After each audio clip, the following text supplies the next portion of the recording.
ನೋಡ್ರಿ ಕೇವಲ 3 ನಿಮಿಷದೊಳಗೆ ಮದುವೆ ಮನೆ ಶೈಲಿ ಒಳಗೆ ಮಸ್ತಂಗೆ ಮಸಾಲ ಮಜ್ಜಿಗೆ ಯಾವ ರೀತಿ ಮಾಡೋದಂತ ಹೇಳ್ತನು. ಇವಾಗ ಬ್ಯಾಸಿಗಂತೂ ಚಾಲೂ ಆಯ್ತು, ದೇಹಕ್ಕೆ ಏನ್ರ ತಂಪು ಬೇಕನ್ನಿಸ್ತಿರ್ತೈತಲ್ಲ, ಅವಾಗ ಈ ರೀತಿ ಮಸಾಲ ಮಜ್ಜಿಗೆ ಒಮ್ಮೆ ಟ್ರೈ ಮಾಡಿ ನೋಡ್ರಿ. ಇಲ್ಲೊಂದು ಮಣ್ಣಿನ ಗಡಿಗೆ ತೊಗೊಂಡಿದ್ದೀವ್ರಿ, ಅದಕ್ಕೆ ನೋಡ್ರಿ ಮೊಸರು ಹಾಕತ್ತೀವಿ. ಒಂದು 2 ರಿಂದ 3 ಕಪ್ ಆಗುವಷ್ಟು ಮೊಸರು ಹಾಕತ್ತೀವ್ರಿ. ಮೊಸರು ಹಾಕಿದ್ಮೇಲೆ ಮೊಸರಿಂದ ಪಾತ್ರೆ ಒಳಗನ ಸ್ವಲ್ಪ ನೀರು ಹಾಕಿ ಅಳಗಡಿಸಿ ಇದ್ರೊಳಗೆ ಸೇರ್ಸಾತೀವಿ ನೋಡ್ರಿ. ಈ ಥರ ಮಣ್ಣಿನ ಗಡಿಗೆ ಒಳಗೆ ಮಾಡ್ಕೊಂಡು ಕುಡಿದ್ರೆ ಮಜ್ಜಿಗೆ ಅಂತೂ ಭಾರಿ ಟೇಸ್ಟ್ ಅನ್ನಿಸ್ತಾವ್ರಿ. ಯಾವಾಗಲೂ ತಂಪು ಉಳಿತಾವೆ ಸ್ವಲ್ಪ. ಇಲ್ಲಿ ನೋಡ್ರಿ ಸ್ವಲ್ಪ ಕಡಗೋಲ್ ತೊಗೊಂಡ ಈ ರೀತಿ ಎಲ್ಲ ಕಡಿಬೇಕ್ರಿ ಅದನ್ನು. ಅಂದ್ರೆ ಮೊಸರೆಲ್ಲ ಕಣ್ಣೆಲ್ಲ ಒಡೆದ ಪ್ಲೇನಂಗೆ ಮಜ್ಜಿಗೆ ಟೈಪ್ ಆಗಬೇಕು. ಅಲ್ಲಿ ತನಕ ಇದನ್ನ ಏನೈತ್ಲೆ ಈ ಥರ ಚೆಂದಂಗೆ ಕಡಿಬೇಕು ನೋಡ್ರಿ ಕಡಗೋಲ್ ಸಹಾಯದಿಂದ. ನೋಡ್ರಿ ಈ ರೀತಿಯಾಗಿ ಪೂರ್ತಿ ಎಲ್ಲ ಕಡದ ಇಟ್ಕೋಬೇಕ್ರಿ ಚೆಂದಂಗೆ.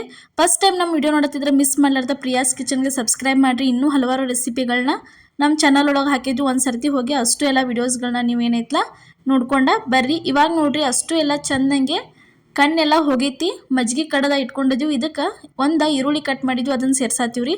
ಅದಾದ್ಮೇಲೆ ನೋಡ್ರಿ ಇದಕ್ಕೆ ಸ್ವಲ್ಪ ಒಂದು 4 ರಿಂದ 5 ಹಸಿ ಮೆಣಸಿನ್ಕಾಯಿ ಕಟ್ ಮಾಡಿದ್ವಿ ಸೇರಿಸಿದ್ವಿ. ಒಂದು ಸ್ವಲ್ಪ ಕರಿಬೇವು ಸೊಪ್ಪು ಸೇರಿಸಿದೀವ್ರಿ. ಕರಿಬೇವು ಸೊಪ್ಪು ಆದ್ಮೇಲೆ ನೋಡ್ರಿ ಇಲ್ಲೊಂದು ಸ್ವಲ್ಪ ಕ್ಯಾರೆಟ್ ಸೇರ್ಸಾತೀವಿ ಕಟ್ ಮಾಡಿಟ್ಟಿದ್ದ. ಅದಾದ್ಮೇಲೆ ನೋಡ್ರಿ ಕ್ಯಾರೆಟ್ ಆದ್ಮೇಲೆ ಇದಕ್ಕೆ ಏನಂತಲ್ಲ ಒಂದು ಸೌತೆಕಾಯಿ ಕಟ್ ಮಾಡಿಟ್ಟಿದ್ವಿ, ಅದನ್ನು ಸೇರಿಸಿದ್ವಿ. ಅದಾದ್ಮೇಲೆ ಸ್ವಲ್ಪ ಕೊತ್ತಂಬರಿ ಸೊಪ್ಪು ಹಾಕಿದ್ವಿ ನೋಡ್ರಿ. ಕೊತ್ತಂಬರಿ ಸೊಪ್ಪು ಆದ್ಮೇಲೆ ಇದಕ್ಕೆ ಏನೈತಲ್ಲ ಸ್ವಲ್ಪ ಏನೈತಲ್ಲ ರುಚಿಗೆ ತಕ್ಕಷ್ಟನ ಉಪ್ಪು ಹಾಕ್ಬೇಕು ನೋಡ್ರಿ. ಈ ಥರ ಉಪ್ಪು ಹಾಕಿದ್ರೆ ಅಂದ್ರೆ ಮುಗೀತು. ಕೆಲವೊಬ್ಬರ ಸಕ್ಕರೆ ತಿಂತಿರಂಗಿಲ್ಲ, ಅದಕ್ಕೆ ನಾವೇನೈತಲ್ಲ ಸಕ್ಕರೆ ಯೂಸ ಮಾಡಿಲ್ಲ. ಈ ರೀತಿ ರೆಡಿ ಮಾಡಿದ್ವಿ ನೋಡ್ರಿ. ಈ ಥರ ಏನೈತಲ್ಲ ಪೂರ್ತಿ ಎಲ್ಲ ಚೆನ್ನಾಗಿ ತಿರುವಾಡ್ಕೋಬೇಕ್ರಿ ಇದನ್ನು.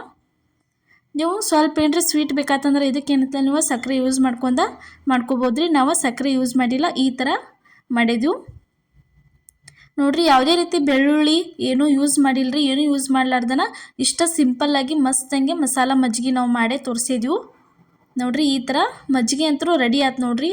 ಈ ಥರ ಬೇಸಿಗೆಗಂತೂ ಕುಡಿಯೋಕೆ ಭಾರಿ ಟೇಸ್ಟ್ ಅನ್ನಿಸ್ತೈತಿ. ಮಾಡಿ ಇಟ್ಕೊಂಡು ನೀವು ಇಡೀ ದಿನ ಇಟ್ಟು ಫ್ರಿಜ್ ಒಳಗೆ ಕೋಲ್ಡ್ ಮಾಡ್ಕೊಂಡು ನೀವು ಕುಡಿಬೋದು. ಮಣ್ಣಿನ ಗಡಿಯಾಗಿ ಮಾಡ್ರೆ ಅಂತೂ ಆರೋಗ್ಯಕ್ಕೂ ಒಳ್ಳೇದ, ಕುಡಿಯೋಕ್ಕೂ ಚಲೋ ಅನ್ನಿಸ್ತೈತೆ ನೋಡ್ರಿ.